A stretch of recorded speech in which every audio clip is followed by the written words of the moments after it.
So that's. There she is. We're live. All right. Well, good morning. It is 10 a.m. and we're going to call this meeting of the Board of Directors of the DCTA on May 22nd to order. We do have a quorum. First up on the agenda, I'm going to ask Mr. Jody Gonzalez if he could do the invocation for us. Thank you, sir. Join me in a word of prayer. Father God, thank you for this opportunity to come together as a board to navigate the challenges of transportation in our county, Lord, in our region. Thank you for allowing this group to come together and deliberate those challenges and give us the discernment to move forward, to make the proper decisions for each one of our residents and our citizens and our constituents. Lord, thank you for the change of the season, Lord, and just be with those during severe weather times and the difficulties that challenge brings to each and every one of those people. And just, Lord, thank you for allowing us the opportunity to breathe and to praise you and have those blessings. Lord, please give us the ability to always come to you in prayer, Lord. Thank you so much for that. In your name we pray. Amen. Please join me in the pledges to our flags. First, the American flag. I pledge allegiance to the flag of the United States of America and to the republic for which it stands, one nation under God, indivisible, with liberty and justice for all. And the Texas flag. Honor the Texas flag. I pledge allegiance to thee, Texas, one state under God, one and indivisible. Next up on the agenda, we have introductions. Mr. Christina? None today, sir. None today. All right. And next is public comments. This agenda item provides an opportunity for citizens to address the Board of Directors on any agenda matters or other matters regarding the DCTA. You should have any? All right, we have no public comments, so we'll go ahead and move on. Next on the agenda is the consent agenda. We have 5 items on the consent agenda. Board, I'll entertain a motion. I have a motion to approve. Do I have a second? Second. I have a motion to approve and a second. Board, if you would please vote. All those in favor signify by saying aye. Aye. Opposed? Consent agenda passes. All right. Item 1, regular agenda, discuss and consider approval of a master professional services agreement with AECom Technical Services, Inc. for on-call planning services for the period of June 1, 2025 through May 30th, 2028, with up to 2 additional one-year period. This is an action item and we do have a backup memo. So I've got Austin Frith, Vice President, Planning and Development. Austin. Good morning, Mr. Chair, members of the board. Good morning. You're going to review the recommendation of the board to approve a master professional services agreement with AECom Technical Services Incorporated, AECom for on-call planning services for the period of June 1st, 2025 through May 30th, 2028, with 2 additional one-year periods. So what will this contract do for our planning and development team? So mainly it's going to be assisting in building a more equitable, innovative, and customer-centric transportation system overall. Key support areas of this contract will include core function of service planning, TOD and capital planning, data analytics, and overall public engagement. As far as the summary of the proposal timeline and the solicitation, so we had 64 firms that were notified, 7 submitted proposals, interviews and evaluations occurred in March and April. And then today we recommend award to AECom as the recommended consultant. So the master agreement that we're bringing forward is structured to provide flexibility and cost management for the program. It is an indefinite delivery, indefinite quantity contract, so there's no predefined dollar amount. The rate schedule has been approved and the task will be approved on a task by task approval process.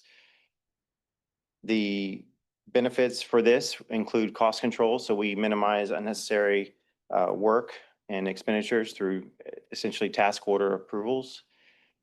We look at prioritization of high impact work. What are we doing for the biggest value? And then this IDIQ method also supports accountability and fiscal responsibility. And it mirrors some of our current contracts we have in place today.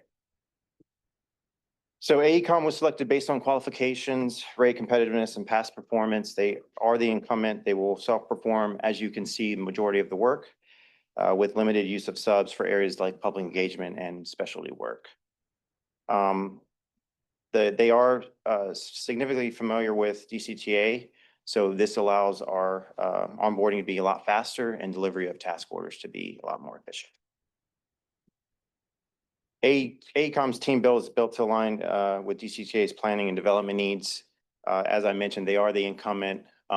Their leadership structure provides for overall oversight and efficient delivery, program management, also to ensure task execution and budget compliance. They do have support areas within different methods to advise on all projects internally, and they have a local presence as well. And then they have strong internal communication and coordination model with external stakeholders. They do have a robust team of specialists, as you see here, including GIS analysts, graphics and data analytics, planners at all levels, from entry level all the way to principal, public engagement and technical support. And they also have the flexibility to scale depending on the task and scope of work here. So we have enough entities here within the role and responsibilities to meet those needs. This is how the roles are distributed throughout the contract. As you can see, planning has the most staff allocated as far as planners, reflecting our anticipated task needs for this contract. Project controls and data analytics ensure solid program support and program management. And then we also have included public engagement to ensure transparency, and as well as technical roles to allow for robust analysis and quality communication.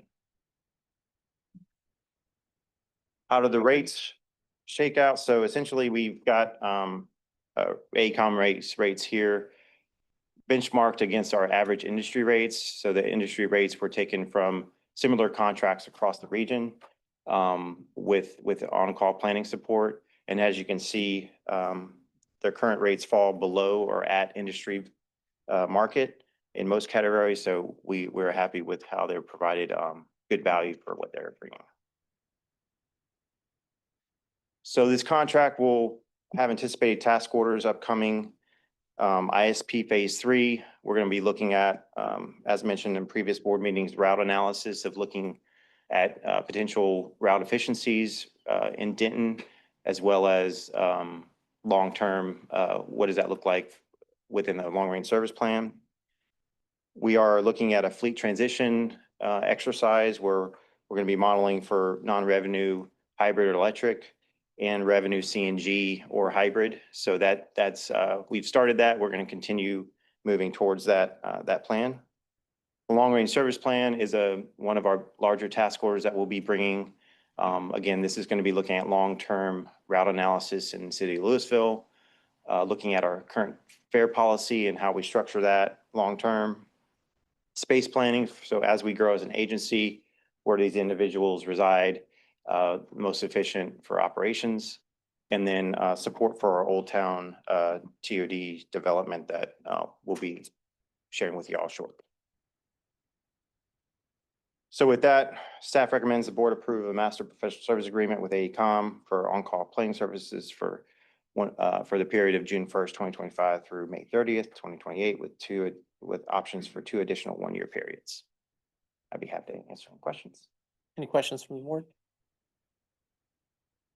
Austin, so the way this is structured is that while we have entered into a master agreement, any requests for these services would come through the board for as a task order, correct? Correct. Is that all task orders at any size, or if it falls underneath your signature authority, Paul, would it go straight through you? In the past, if it fell under my signature authority, it would be executed by me, but if we can take different direction from the board for all task orders, that is your pleasure. Okay. Board, any feedback or questions on that? Is it $50,000 the limit? It's 75. I would say as long as we're keeping with your normal thought process of, in aggregate. So if you're not biting it off in smaller components. So if you're hitting close to that 75 on any one of these categories, I would want to see that moving forward. Yes, sir. No other questions or comment? I'll entertain a motion. I have a motion to approve. Do I have a second? Second. I have a motion and a second. All those in favor signify by saying aye. Aye. Opposed? Motion passes. Thank you also. Item 2, consider approval of quarterly grants report for quarter 2 fiscal year 2025. This Oh, that's isn't, the consent. oh, I can't read. Yep, I flipped a page. Item 2. There we go. Discuss update on the Old Town Louisville Transit Oriented Development Project. This is a discussion item and we have Austin again to give us an overview. You again, good morning again. So wanted to give the board an update of where we're at with the Old Town Louisville Transit Oriented Development Project. So for as far as today, as we sit today, we've developed this working group comprised of City of Louisville staff, our staff, some members of the board as well. We've had 3 workshops to date. Last year, we had a workshop in August and October, and then most recently in April, we've had our most recent workshop. So as of today, we've developed a refined concept plan based on input from stakeholders, as well as some challenges that we've uncovered over the span of the duration of this project. We've also looked at project and funding scenarios, what could be regarding that. We have also looked at a draft RFQ document that we're in the process of finalizing. All while we've continued close coordination with the city on this and looking at where our challenges were with utilities and long-term detention. We've also had discussions with DART and FTA regarding this project. So they're up to speed with where we're at and they're fully supportive. So with that, I'm going to introduce Mr. Parrish Rutherford with Catalyst. He's been working on this project essentially since the beginning stages of it. And he's going to walk us through essentially the concept overview and where we're at today and where we're headed moving forward. Parrish? Thank you, Austin. I'm your assistant. Thank you, David. Good to see you all. As mentioned, we've made some good progress on advancing with the concept of the RFQ. Should the board want to continue forward in that process, I think our role has been to determine a process forward, obviously, so that you all can consider that in your actions. So I think the goals for this effort, the goals for the facility and the land around the facility is to create a program, is to use the DCTA headquarters along with other uses to create an anchor that forms a regional draw so that people come to this station area using transit to do so. And then once they get here, it creates an even further impetus for activity that helps generate economic development, so forth and so on.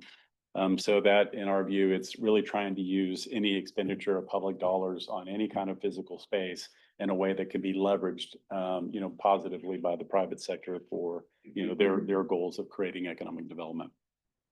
So we have gone through a series of plans and iterations. We've had great input from the working group formed by you all that has amended and helped give us guidance in advancing forward. Along the way, we've discovered a large sewer easement that's running through the property that, of course, impacts layout. We understand that there's some regional storm issues that the city is working on. Hopefully, in the basic timeframes that have been envisioned, that won't be an issue, but it is still something to think about in the interim. And then we understood through the process, because of the ownership of the parcels that you see there, there were FTA funds that were used for the property that's to the south that DCTA owns. There are no FTA funds related to what's to the north there in that blue. And of course, DART owns the street facility, the rail, and what's up against the platform. So all of that comes into play to simplify things so that we don't have overcomplication related to how a building might be sited, for instance. part of the goals is to show really a best case in the country for how transit operation facilities can come together with other private uses to form a great environment at the end of the day. There's really nothing like that in any of the systems here in North Texas, or frankly, just about anywhere around the country. So we think this is a good opportunity if you all decide to move forward to do so and to have that kind of exemplary effort. So after our last working group discussion, there were some good ideas that were presented, most notably looking at the alignment of the facility here as close as possible to the transit platform, where there would be basically an outdoor covered space that allows people in a ground level of that building and in a waiting hall, a transit waiting hall that would be, climate conditioned, to make their way over to the platform. We have that entirely on DCTA property, so it avoids, those conflicts that I mentioned before. And then that facility forms kind of the anchor for some private or some land parcels that private development would occur on around them. I'll talk a little bit more in a bit about the RFQ and what those uses could be. What's also important to note is Church Street, whether it's the existing Church Street in Old Town, or what Ohala development adjacent to your property is building. There was a desire to make sure that we had some good pedestrian connections into that. So we've envisioned how that site would have performance standards that would be built into the documentation that would be going out to the development market that would say that southwest portion of the site is an important location to capture view and capture circulation from a pedestrian standpoint. So, at which point this park over here, for instance, gets designed, the ground level facilities of that park would allow an at-grade crossing where it can happen functionally with the platform that doesn't cause additional cost to the platform. You may recall that the platform is elevated quite a bit from, for instance, Main Street and even what's around it. So all that would be taken into account for, this pedestrian crossing. And then ultimately the building itself and the design of that building would capture views off Church and induce pedestrian interest, and focus to cross the tracks, cross the platform, come into the waiting area and, be engaging, generally speaking. So the other thing that I would say in here is that the parcels, as mentioned in here, because this was this property was acquired using FTA funds, there is a particular strategy that would need to be used there. Either that property for the purpose of private development would be seen as surplus property, and then that way it isn't considered to be joint development by the FTA, which has a whole host of requirements, or it's seen as joint development. And that really will be flushed through the process with a private partner that would come in and what would be, most effective for them to be able to implement. What's on the north, these two parcels up here, would not need to abide by those restrictions because FTA funds weren't used to acquire that property. So I'll talk about kind of the base case or the base improvements, and then we can talk about the RFQ. I'm sure you may have some questions. So at the end of the day, the RFQ is essentially bringing forth one primary programmatic requirement, and that is this facility that houses the headquarters space. It houses transit facilities at the base and a transit hall and, kind of concessioner space and hopefully some eateries, that kind of a thing. The site improvements that support it, and then the possibility for some additional shell space in that building that either could be lease space or it provides opportunity for the agency to expand into over time. That's how it's been envisioned presently.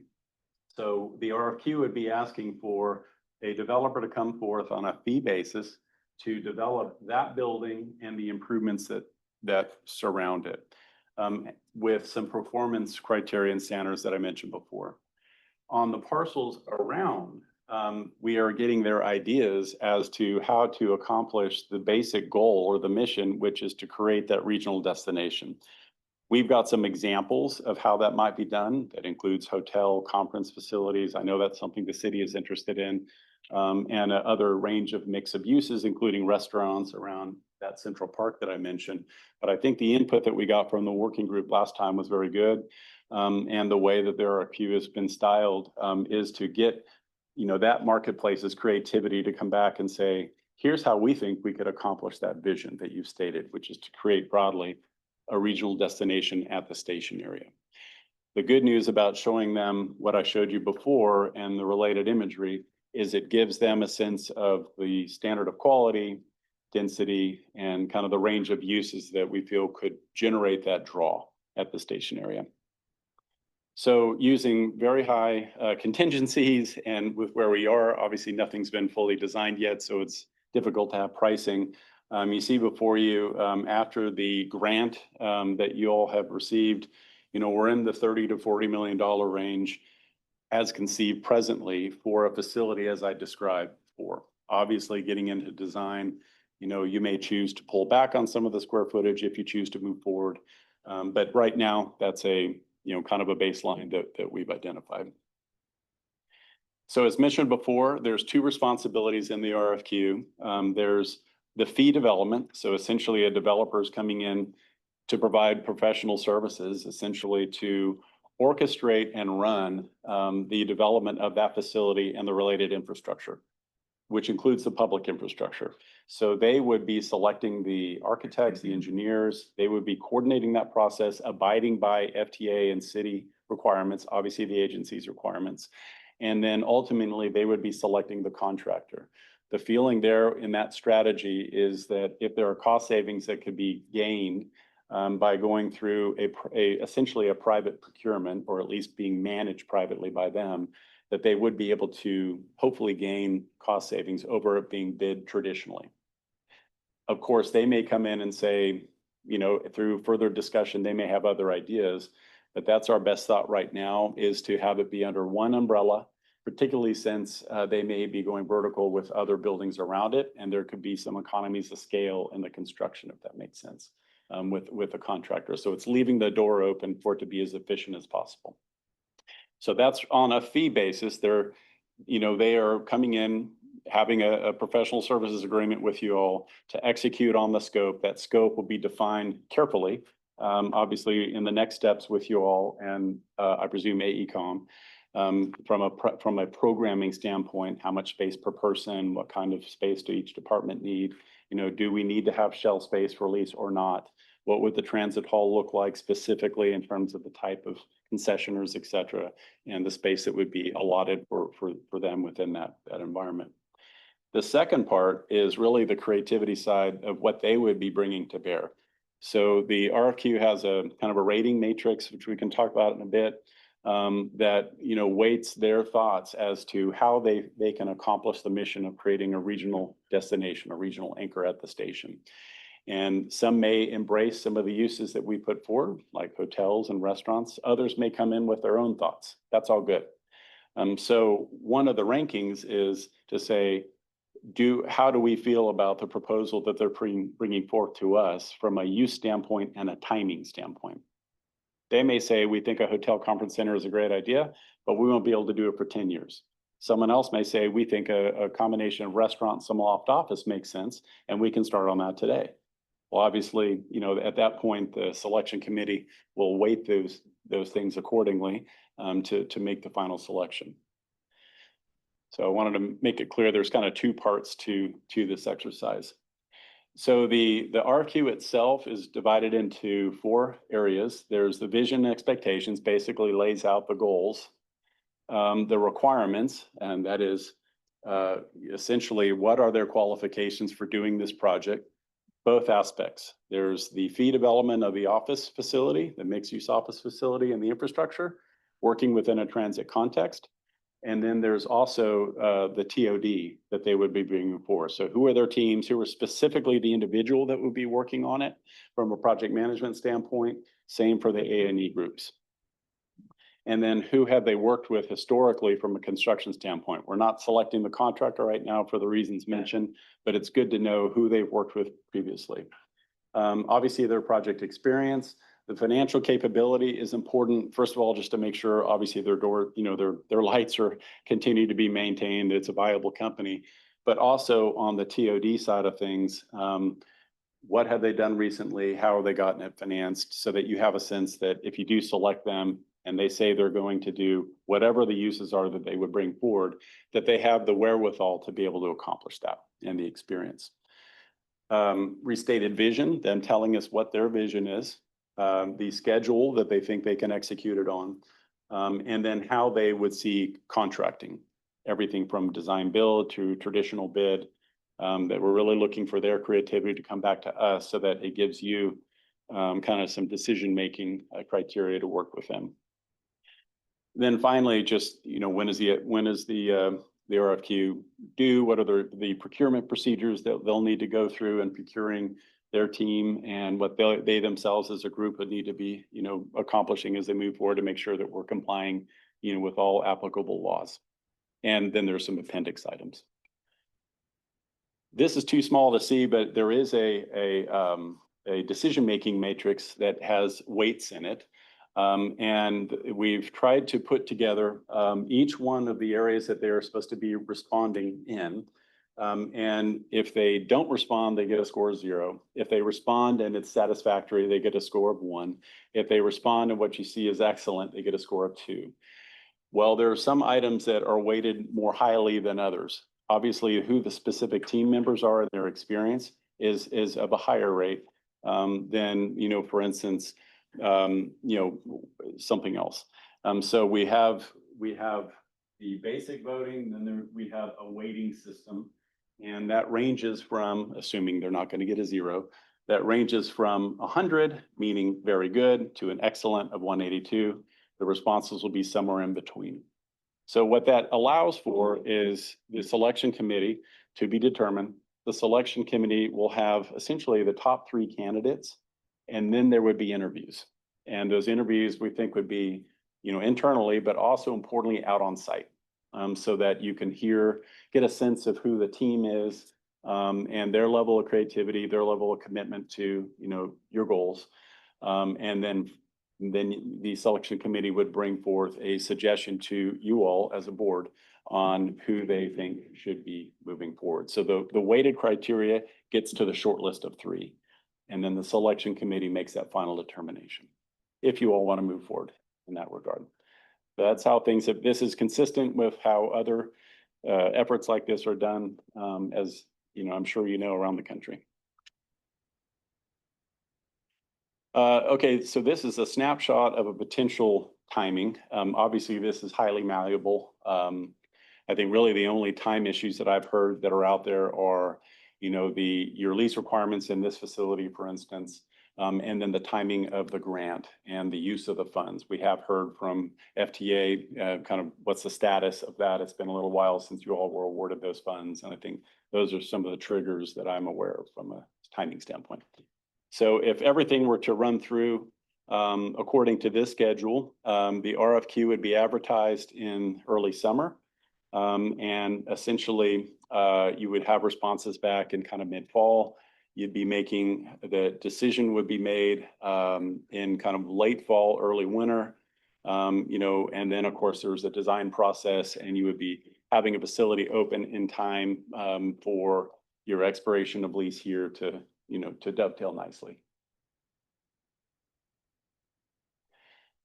That's what we have for you. So obviously, if you have any questions, love to take them. And I know David Leininger is here as well, just in case, anything comes up in that regard. So happy to take any questions you might have.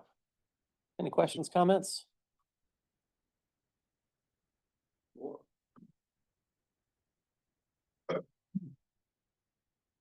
So this may be early. This may be early in the process, but I would envision somewhere you're going to have something in your scoring criteria, your scope, that creates some type of incentive for the developer to provide the agency best value. Mm-hmm. So that will be a criteria in there. And I don't understand. I don't know how that would be. Do you have any idea right now that you can share with me? How that would. So when you say best value on the fee side of things, On the fee side of things. or on everything? On the fee side of things, so when there's a request for proposal, obviously they get in detail, they specify exactly what their price will be. And that would be true, you know, for instance, if they were going to be owning the building and you were going to have a lease in it, which isn't the case here. So the thought was that we would get down to that final three. And then that's probably some of the conversation that goes on in that regard. I can tell you that when it's negotiating for professional services, and I think that's something we can probably brainstorm on a little bit further. But, you know, as it is right now, the best value, in my opinion, would come down to how much they're willing to bring forth outside of a fee engagement, from a tax generation base and a ridership base. To me, that's the end result of that is the biggest value that's being generated. As it relates to the fee for services, I think we can certainly add that into the decision-making process for the final three. That's a good criteria to use, and we can engage with your procurement people to do that. But that was the thought. Let me dovetail on that a little bit more. The other thing I was thinking about was then when you get into the construction portion of things Mhm. and the developers proposing or initially proposed to the board a certain development. Maybe that is mixed use, Mhm. maybe that's multifamily, whatever. And then how do we make sure that they are because their incentive for them is to maximize profit on their end, and I get that, I respect that. But I don't want the board to be put into situations where then they come back and try to ask us to put in a bigger incentive or a bigger, that's what I'm trying to avoid, because they'll say, well, market conditions change. We can no longer do office. We must do whatever X is. But you have to put in additional money for additional infrastructure because we can't make it pencil out or something like that. That's what I'm Yeah, no, that's great points. And there's been a lot of discussion on that along the way. So several things there. If I'm a developer and I'm coming to approach you all, what are the areas that could be in flux? Or what are the areas where I could be asking? One would be land, that somehow I would get the land at a lower than market basis. It's been clearly written in here that all land will transact based on market appraisal. So that takes that away. Then secondly is time, you know, and market. You know, we all know that, you know, you can come in and I would try and say, lock up the property for some period of time. And then so that I can go work my deal out, so forth and so on, and get into the master development agreement with you to see kind of where everything shakes out. So that's why we've asked them specifically for length of time of how long it will take for them to be able to get to the point where they can start construction. And they have to tell us that up front. And that's one of the scoring criteria. So I think time, I think we've addressed there. And then on the issue of potential gap, obviously no one has run full numbers. We don't know exactly what the scope, even y'all's scope is exactly. There's been some work that's been done on that, but I think there's still work to be done. So until that is specifically known, we don't know exactly what the capacity is for infrastructure, et cetera. But I will say that the conversations that have been had with the city of Louisville thus far have been that with the right approach, with the right balance of uses, with the right concept to meet that vision, they can see participating in the streets and infrastructure. So what we have communicated here clearly is all DCTA is doing is making available this opportunity. And beyond that, it's really up to the developer to have separate conversations with the city if there is a requirement for any kind of a gap, et cetera. Obviously, for instance, the hotel conference center, if that were to be a reality, those just don't get done without some kind of public incentive.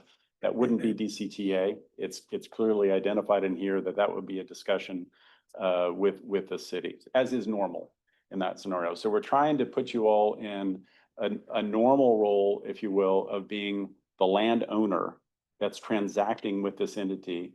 That's different than being a city that's trying to generate economic development. Your goals are different in that regard. Does that make sense? Yes. Okay.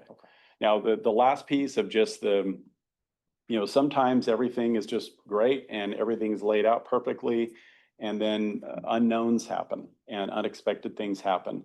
And I think at that point, I think if they have done their best to abide by their, commitments, you all have done the same thing, and then the market does something crazy, they will come back. You'll have that conversation at that point. If they need an extension of time, that's all in due course. But we've tried to eliminate that risk by asking them to be specific about timeframes.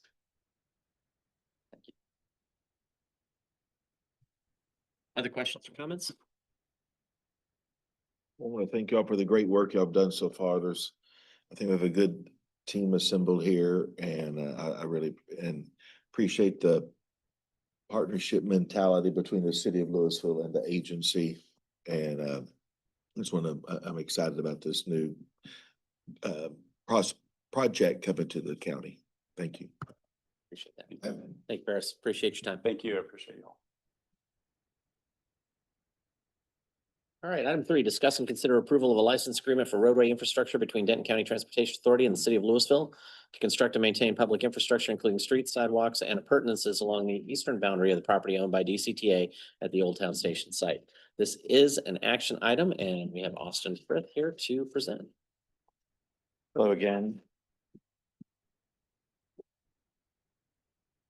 So this recommendation is the board approval for a licensing agreement for roadway infrastructure between DCTA and the city of Louisville to construct and maintain public infrastructure, including streets, sidewalks, and all appurtenances, get that word right, along the eastern boundary of the property owned by DCTA at Old Town Station site. So a little bit of background on this one. The adjacent development to our Old Town site is the development by Ohala. They have requested a temporary construction easement back in April to allow construction for their public infrastructure serving their development. So this temporary construction easement includes access to DCTA property for 1 year until construction is completed, and it's limited to construction on public improvements and staging of construction vehicles on our DCTA property. So this temporary construction easement was reviewed by the FTA Region 6 in February before we're bringing it to the CEO for approval. So regarding the overall coordination with Ohala, it's been really well, I think, between the city, Ohala, and DCTA. I think great communications happened. So this essentially, the area in the red is the easement that we're looking for approval. So what will happen is essentially DCTA will retain that easement property and will enter in a temporary license agreement for a fee of $10 with Ohala to allow construction of public infrastructure on DCTA property. That is a CEO action. We're doing this because in order for us to dispose of that property as another option, we would have to go out and sell that entity of property for fair market value. That's a pretty lengthy process, and we would no longer own that property. So it creates a little bit of challenges moving forward. So another opportunity that we identified was this licensing agreement where we would still maintain the property, but issue a one-time fee to the city for a temporary and a permanent. So the temporary licensing agreement will allow Ohala to start construction essentially immediately. And once that construction is done, then the permanent licensing agreement would fall into place. On the timeline, as I mentioned, in February, DCTA provided that temporary construction easement for the staging of vehicles to Ohala. In March, we've had meetings with FTA on this agreement and the two temporary and permanent licensing agreements. In April, we reviewed both licensing agreements with Ohala and the city for their concurrence. And then here we are in May, executing the temporary licensing agreement to start construction, and then the permanent one once that construction is done. So that's currently where we're at. So as I mentioned, we recommend the board approve this licensing agreement for this roadway infrastructure between DCTA and city. Louisville to construct and maintain public infrastructure, including streets, sidewalks, and all appurtenances along the eastern boundary of the property owned by DCTA at the Old Town Station site. And I'd be happy to answer the questions. Any questions or comments? Just one question, what type of a development is Ohala doing right here? Well, that is a multifamily mixed use. It's got townhomes. Here we go. So you can see down on the bottom, like little single family, then townhomes, and then high density multifamily up at the top. Green space. It also is through our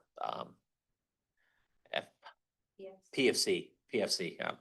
So it does have some contingencies on rates to be able to make it more affordable housing. Okay, all right, thank you.